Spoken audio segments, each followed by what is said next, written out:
नमस्ते बच्चों, मैं राहुल त्यागी, आपका विषय अध्यापक।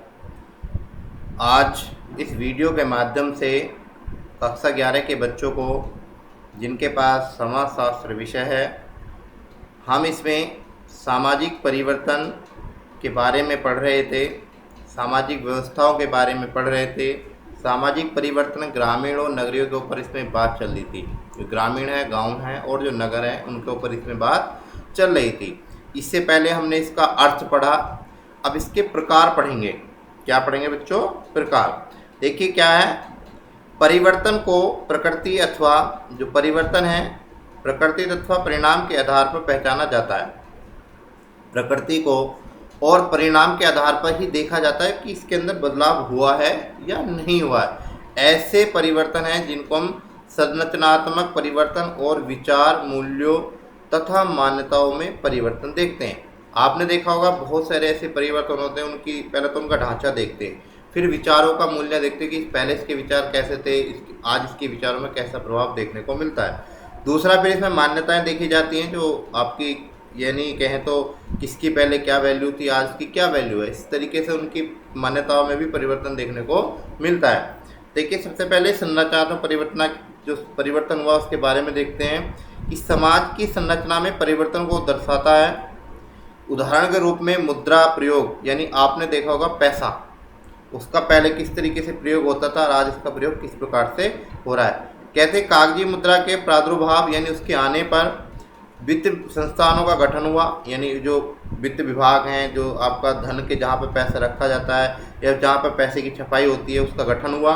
तथा मुद्रा के लेन देन में भारी परिवर्तन आया। आपने देखा पैसे की लेन देन, मुद्रा में क्या होता है, पैसा, उसकी जो लेन देन की प्रक्रिया है बहुत उसमें बदलाव हुआ। आज भी देखें बच्चों, अगर मैं आज की प्रेजेंट की बात करूं तो बहुत ऑनलाइन सिस्टम ऐसा हो गया है, आप पैसे आपको देने की जरूरत नहीं है, आप हाथ लगाने की जरूरत नहीं है, आप अपने मोबाइल के माध्यम से अपने बैंकों में बैंक ऑनलाइन के माध्यम से बैंकिंग नेटवर्किंग के माध्यम से अपने पैसे का ट्रांसफर इधर से उधर आप करते रहते हैं। ये भी आज आपको देखने को मिल रहा है। इसी परिवर्तन से पूर्व सोना तथा चांदी की मूल्यवान धातु का प्रयोग मुद्रा के रूप में हो रहा था। आप अगर मैं अब से पहली बात करूं, जो पहले केवल जो मुद्राएं होती थी वो क्या होती थी, सोने और चांदी की वस्तुएं, परंतु कागज के कहते सिक्के की कीमत उसमें पाए जाने वाले सोने तथा चांदी से मापी जाती है थी। इसके विपरीत कागजी नोटों की कीमत का उसके कागज के मूल्य बिल्कुल नहीं है। फिर क्या कहते हैं बच्चों, फिर क्या परिवर्तन हुआ कि जब कागजी नोट आए, कागज के नोटों की वैल्यू देखी गई, उसके मूल्य को देखा गया, तो वो सोना और चांदी से दोनों से उसकी नाप की गई। फिर क्या कहते हैं, कागजी मुद्रा की लेन देन की सुविधा से जोड़ा गया, न कि उसकी कीमत से। यानी जो कागजी मुद्रा का जो लेन देन की प्रक्रिया है उससे उसे जोड़ा गया, ना कि उसकी कीमत से। यानी सोने चांदी की कीमत और पैसे की कीमत दोनों को बराबर उसमें नहीं तोला गया। मूल्यों तथा मान्यताओं से में परिवर्तन भी, इससे पहले क्या था, ये संरचनात्मक था। अब क्या है, मूल्यों तथा मान्यताओं पे भी जो बात कही गई है उस परिवर्तन को चिन्हित करते हैं। उदाहरण के तौर पे बच्चों तथा बचपन से संबंधित विचार मान्यताओं से परिवर्तन अत्यंत महत्वपूर्ण है। आपको बता देता हूँ बच्चों, जब बच्चे थे, बचपन था, उस समय के विचार और आज के अगर विचारों की बात करें, बड़े होने के बाद के विचारों की बात करें, तो उसमें काफ़ी परिवर्तन देखने को मिलता है।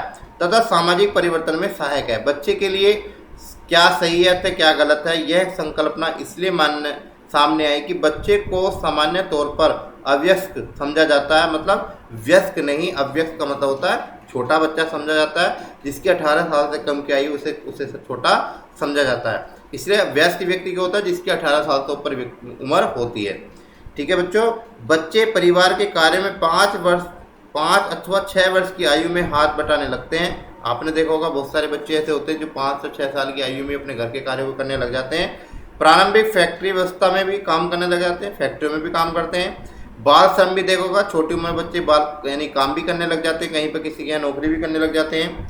फिर पर आधारित है 19वीं और 20वीं शताब्दी में बाल जीवन के संरक्षण को महत्व दिया गया। बाल जीवन संरक्षण का मतलब क्या होता है बच्चों, कि जो बच्चे हैं छोटे, जिनकी आयु अभी 18 साल से कम है, उन बच्चों को उनके जीवन को बचाने के लिए, उनको सुरक्षित करने के लिए एक नियम स्थापित किया गया, उस एक संरक्षण दिया गया जिससे कि इन बच्चों की सुरक्षा की जा सके। बचपन जीवन की महत्वपूर्ण तथा विशिष्ट अवस्था होती है। बड़ा सुंदर चीज़ होती है बचपन। बचपन जैसी स्थिति वापस नहीं लौट कर आती है। अगर बचपन को बिगाड़ दिया जाए तो जवानी अपना आप बिगड़ जाएगी, सारे आने वाली व्यवस्थाएं, सारी अवस्थाएं सब बिगड़ जाएंगी। कहते हैं विचारों को प्रभाव के साथ ग्रहण किया गया, छोटे बच्चों को काम करना असंभव सी बात हो गई, अनिवार्य प्रारंभिक शिक्षा का कानून बनाया जाने लगा, यानी जो अनिवार्य प्रारंभिक जो शिक्षा होती कब से बच्चे की स्टार्ट होनी चाहिए।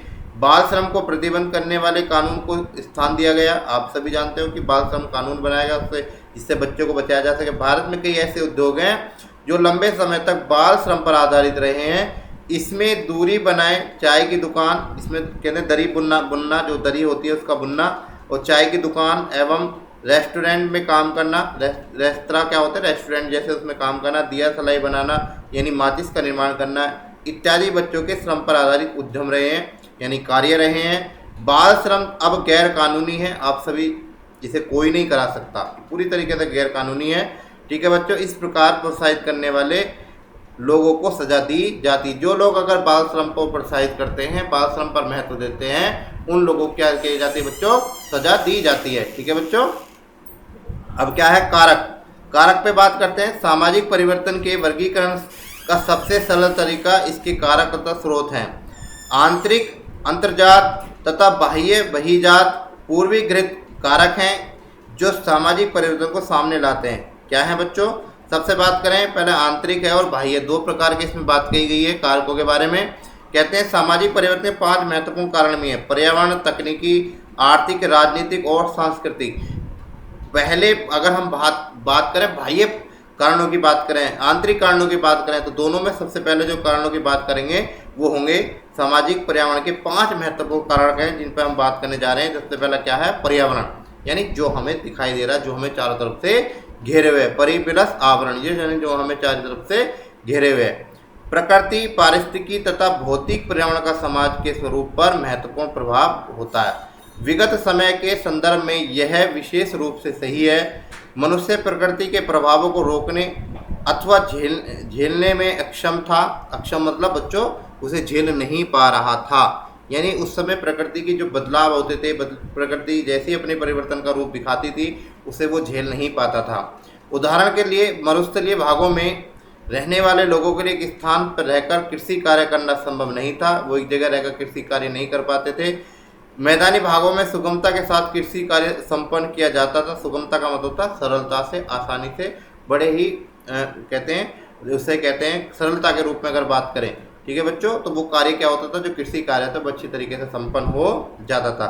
मनुष्य जिस प्रकार भोजन प्राप्त करते थे, कपड़ा पहनते थे, या जिस प्रकार का भोजन वो करते थे या कपड़ा पहनते थे तथा आजीविका चलाते थे तथा सामाजिक अंत्य क्रिया करते थे, वह पर्यावरण के भौतिक तथा जलवायु की स्थिति के आधार पर निर्भर करते हैं। अगर व्यक्ति की बात करें बच्चों, जितना भी व्यक्ति अपना जीवन चलाता है, जो भी अपना कार्य करता है वो प्रकृति के आधार पर ही करता है। अगर प्रकृति के अंदर रहता हुआ व्यक्ति का प्रकृति के साथ खिलवाड़ करता है तो उसको नुकसान भी सही भरना पड़ता है। इसलिए प्रकृति के आधार कहते निर्भर होकर ही व्यक्ति अपना कार्य करता था। अत्यधिक ठंडी जलवायु में रहने वालों के लिए यह सही था कि समुद्री मार्ग के पास रहने वाले मानव समाज को पर्यावरण के अत्यधिक प्रभावित किया है। पर्यावरण का प्रभाव तकनीकी के विकास के साथ साथ धीरे अब कम हो रहा है। कहते हैं पर्यावरण का जो प्रभाव है वो धीरे धीरे अब बहुत कम होता जा रहा है, क्योंकि व्यक्ति अपने उसी जलवायु के अनुसार, उसी प्रकृति के अनुसार अपने आप को ढालने लगे हैं, तकनीकी का प्रयोग भी करने लगे हैं। चलिए बच्चों अगले पेज पर चलते हैं। देखिए अब क्या कहते हैं इसमें कि बाधाओं और पर्यावरण द्वारा खड़ी की गई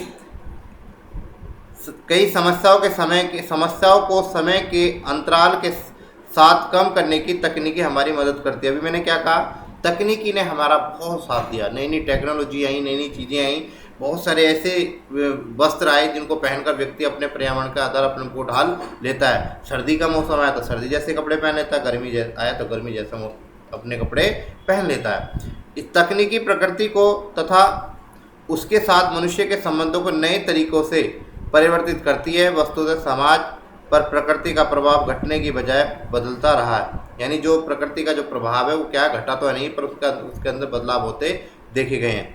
पर्यावरण द्वारा सामाजिक परिवर्तन में अदा की गई भूमिका को प्रकृति विपदाओं के उपरांत अपनाई गई प्रवृत्तियों में देखा जा सकता है। भूकंप, जलवायु विस्फोट, बाढ़ इत्यादि समाज को पूर्णतः बदल कर रख देते हैं। आपने देखा हो जब कभी भूकंप आता है ज्वालामुखी फटता है, बाढ़ आती है, पूरी तरीके से ये व्यक्ति के जीवन को क्या कर देते हैं बच्चों, बदल के रख देते हैं।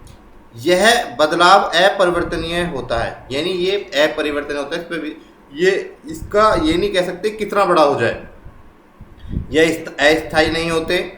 परिवर्तन के बाद चीज़ों को उसी रूप में वापस लाना संभव भी नहीं होता। जैसी कोई चीज़ पहले थी उसी चीज़ को उसी तरीके से बनाना, उसी को रूप में लाना आसान नहीं होता है। उदाहरण के तौर पे 26 दिसंबर 2004 को हिंद महासागर में आई सुनामी ने भारत के तटीय क्षेत्रों को प्रभावित किया।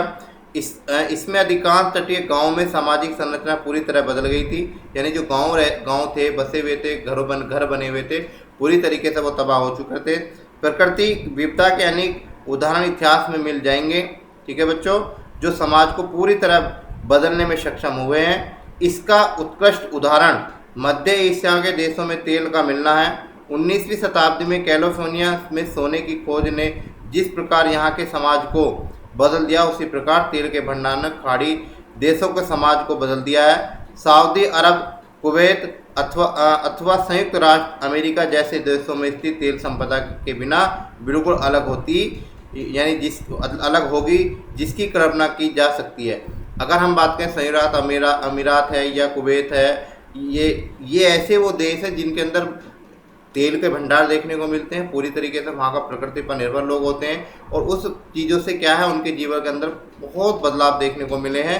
अगली वीडियो के माध्यम से मैं तकनीकी और अर्थव्यवस्था के बारे में आपको अगली वीडियो में इसके बारे में आपको पढ़ाऊँगा। धन्यवाद।